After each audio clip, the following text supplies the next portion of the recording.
अनिल शिंदे यांच्या घरी अचानक रेड, तब्येत बिघडली, थेट हॉस्पिटलमध्ये दाखल. शिवसेना शिंदे गटाचे उमेदवार आणि जिल्हाध्यक्ष अनिल शिंदे यांच्या निवासस्थानी अचानक निवडणूक आयोगाचे पथक आणि पोलिसांनी धडक दिल्याने राजकीय वर्तुळात खळबळ उडाली आहे. अचानक झालेल्या या कारवाई दरम्यान अनिल शिंदे यांची प्रकृती बिघडल्याची माहिती असून स्थिती चिंताजनक असल्याचे सांगितले जात आहे. तातडीने उपचारासाठी त्यांना आनंदऋषी हॉस्पिटल येथे दाखल करण्यात आले आहे. नेमकी कारवाई कशासाठी आणि काय आढळले याबाबत अधिकृत माहिती अजूनही समोर आलेली नाही. मात्र निवडणुकीच्या तोंडावर झालेल्या या रेडमुळे शिंदे गटात अस्वस्थता पसरली असून विरोधकांनाही प्रश्न उपस्थित करण्यास सुरुवात केली आहे. प्रतिनिधी स्वामी गोसावी, न्यूज 24 घडामोडी, अहिल्यानगर. उमेदवार जे आहेत आपल्या ते आता आनंदीमध्ये ॲडमिट आहे. घटना काय? नमस्कार, मी प्रथम महिला महापौर आज या ठिकाणी माझ्या पतीला आनंदीमध्ये ॲडमिट केलं. खरंच आपण सगळ्या पूर्ण नगर जिल्ह्यामध्ये त्यांची वागणूक कशी आहे आपण सगळ्यांनी पाहिलीच आहे. कारण दहशत आणि असं कुठली गुन्हेगारी कुठली तक्रार त्यांच्यावर नाही आहे. आज प्रशासन आणि आपले सगळे पोलीस अधिकारी त्या ठिकाणी अचानक घरामध्ये आले आणि ते जर त्यांना दबाव आला त्याच्यामुळे त्यांना हा त्रास झाला आणि आज ह्या ठिकाणी काळजी घ्यायला लावलेली आहे. मला जर माझ्या पतीला जर काही झालं ते प्रशासन, आमदार, खासदार याला जबाबदार राहणार. कारण इतका दबाव आणलेला आहे ना आमच्यावर की एक सर्वसामान्य लहान मुलगा आम्हाला बोलतोय तुम्ही काय करता, कामं काय करता. अरे आमचे कामं पहा ना, जिल्ह्यामध्ये पूर्ण जिल्ह्यामध्ये कामं चालू आहेत. तुम्ही कोण आहे, कुठले काय आहे, तुमचं काम काय आणि आमचं काम काय ते पाहावं ना त्यांनी आणि नंतर आरोप करावा.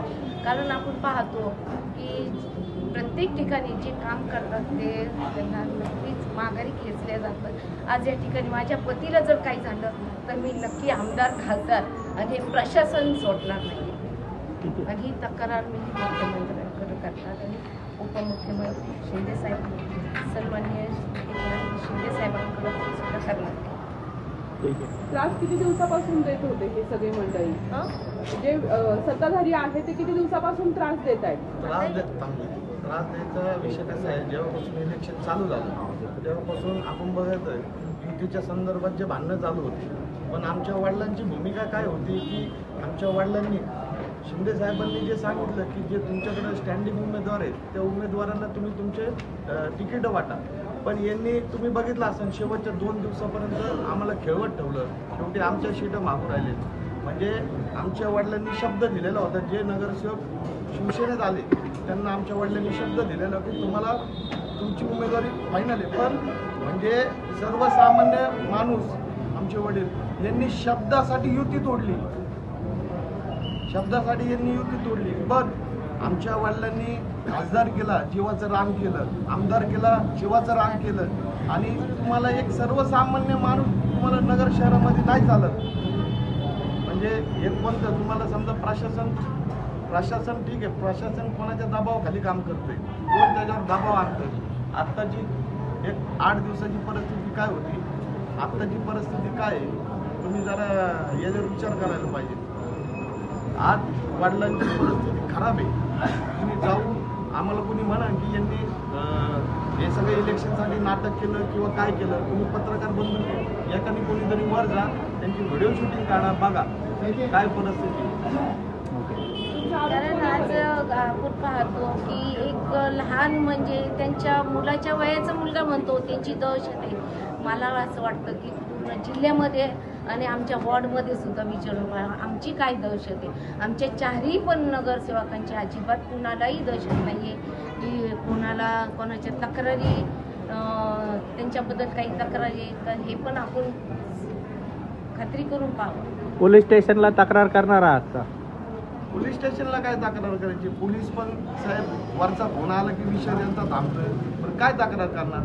समजा जर आमचे वडील जेवण करताना समजा जेवण करत होते घरात, समजा डिपार्टमेंटच्या गाड्या आल्या, निवडणूक शाखेच्या गाड्या आल्या, घरात धपाधप गाड्या सगळ्या घुसल्यानंतर शेवटी दबाव आला ना त्यांच्यावर. आजपर्यंत त्यांच्यावर एक पण केस नाही किंवा हे त्यांचं नाही आहे वृत्ती भांडणाची. पण असं जर अचानक घडत असेल आणि त्यांच्या रॅली तिथं उद्घाटन त्यांचं रॅलीचं तिथून चर्चा करून जर माझ्या घरात गाड्या येतात, डिपार्टमेंट माझ्या पार किचनपर्यंत जातं, मग एखाद्या जिल्हा प्रमुखाच्या घरात जर डिपार्टमेंट जात असेल तर विचार करायला पाहिजे. कारण आम्ही सगळे प्रचारासाठी होतो, ते होते आणि मुली होत्या. सर तुमचा आरोप असं नाही. कोणावरती आहे एवढी मोठी- आरोप मला एक सांगा, तुम्ही आमच्या घरात का घुसले? कोणाच्या सांगण्याहून घुसले? कोणाच्या आमच्या सांगण्याहून? घरामध्ये कोणाच्या सांगण्याहून घुसले? काय मला असं सांगा काय ना, होतं आमच्या काय घरात? होतं? तुम्हाला म्हणजे हा? तुम्हाला समजा जर म्हणजे एक सर्वसामान्य व्यक्ती तुम्हाला एवढा असा का जड वाटतो? तुम्ही म्हणजे भरपूर बलाढ्य, तुम्हाला अशी एवढा एक सामान्य व्यक्ती आहे का तुम्हाला एवढं जड वाटतं? तुम्ही प्रशासन तुमच्या सोबत बरोबर, तुम्ही आमच्या घरापर्यंत जाता, आमच्या घरात घुसता. आमच्या लेडीज परवा दिवशी प्रचार करत होत्या, प्रचार करता करता आमच्या पाहुण्याच्या घरात जेवायला गेल्या, जेवायला बसले, ताट वाढलेले समोर, त्यांचे लोक घरात घुसून लेडीजला त्रास दिला. म्हणजे ही पद्धत काय? आता तुम्ही सरळ इलेक्शन करा ना. फार म्हणजे आज माझ्या सगळ्या सुना घरामध्ये नाती असताना फार किचनमध्ये जायची काही गरज नव्हती. त्यांची दहशत निर्माण करण्याचा हा प्रकार चालू आहे. मला वाटतं तुम्ही असं खरंच मला काय म्हणायचं, तुम्ही म्हणजे आता विरोधक बोलणार की हे काहीतरी खोटं नाट्य केलं किंवा काय, तुम्ही डॉक्टर त्यांच्यासोबत पण बोलून घ्या, तुम्ही जा, तुमच्यापैकी एखादी कोणतरी व्हिडिओ काढा, बघा परिस्थिती काय ते. पण माझ्या वडिलांना कमी जादा काही झालं तर प्रशासन, आमदार, खासदार यांना 100% त्यांच्या गुन्ह्यांनी दाखल करणार. आता प्रकृती कशी आहे? घरामध्ये सगळे कॅमेरे आहेत, सगळे रेकॉर्डिंग माझ्याकडे आलेली आहे. मी तुम्हाला मोबाईलमध्ये आत्ता पण व्हिडिओ रेकॉर्डिंग दाखवू शकतो.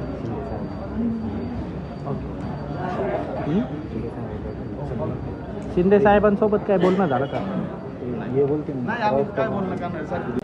हा साहेब, आमचे शिवसेनेचे उमेदवार आणि शिवसेनेचे जिल्हा प्रमुख अनिल शिंदे साहेबांना त्यांच्या घरी ज्या पद्धतीने पोलिसांनी आणि निवडणुकीशी संबंधित अधिकाऱ्यांनी जो छापा टाकला, धाड टाकली, त्यामुळं ते अत्यावस्था अवस्थेत आनंद ऋषी हॉस्पिटलमध्ये त्यांना दाखल करावं लागलेलं आहे.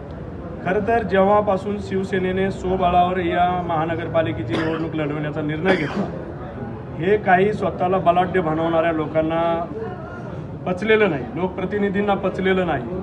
आणि म्हणून कुठली तरी कपट कारस्थानं करायची आणि शिवसेनेचे जे पदाधिकारी आहेत, जे उमेदवार आहेत, यांना प्रशासनाच्या माध्यमातून कसं लक्ष करता येईल हे पूर्ण अहिल्यानगर शहरात, उपनगरात सर्वत्र सुरू आहे. शिवसेनेचे उमेदवार प्रचार करत असतील तर त्यांच्या मागे गुंड जातात, त्या गुंडांना इनडायरेक्टली प्रोटेक्शन पोलिसांचं, प्रशासनाचं असतं की काय, असं चित्र त्या ठिकाणी दिसतंय.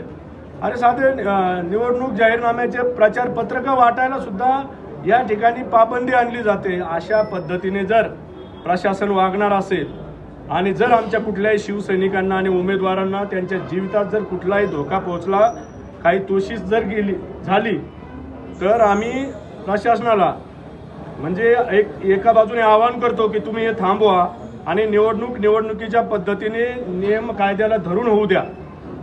दुसऱ्या बाजूने आम्ही इशारा देतोय प्रशासनाला, जर आमच्या शिवसैनिकांना आणि उमेदवारांना जर अशा पद्धतीने वेठीस धरल्यानंतर जर त्यांच्या जीवितास कुठलाही धोका पोहोचला तर गाठ शिवसेनेची आहे आणि राज्याचे उपमुख्यमंत्री एकनाथ शिंदे साहेबांशी आहे.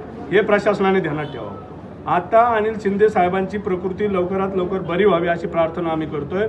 डॉक्टरांशी बोललेलो आहे, त्यांना चांगले उपचार देण्याचा आम्ही प्रयत्न करतोय.